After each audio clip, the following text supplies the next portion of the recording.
Rasulullah mengatakan raka'atanil fajri khairum minad dunya wa ma fiha. 2 rakaat salat sunnah fajar itu lebih mulia daripada dunia dan seisinya.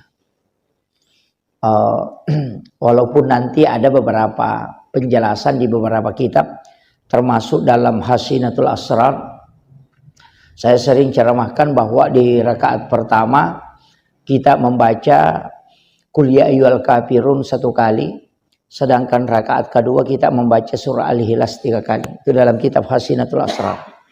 Jadi membaca Qul ya ayyuhal kafirun itu sholat sunat subuh. Sesudah azan subuh kita membaca Qul ya ayyuhal kafirun 1 kali. Kemudian membaca surah Al-Ikhlas 3 kali. Itu sama kalau kita bersedekah emas seperti bumi besarnya. Itu salah satu riwayat yang terdapat dalam kitab Hasinatul Asrar.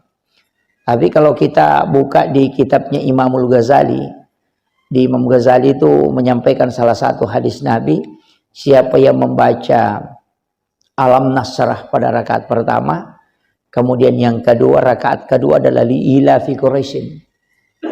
Jadi Alam Nasrah rakaat pertama, li'ila fi Quraisyin rakaat kedua. Maka tidak ada musuhnya yang bisa mencelakai orang itu. Jadi kalau biasa ada orang iri, kita buka usaha, atau seorang pejabat, atau ada sesuatu yang kita kerjakan, sering ada orang iri. Bahkan berusaha untuk menjatuhkan kita. Maka baca surah ini ketika sholat sunat subuh. Itu hadis Nabi. Bahwa tidak ada musuhnya yang bisa mencelakainya.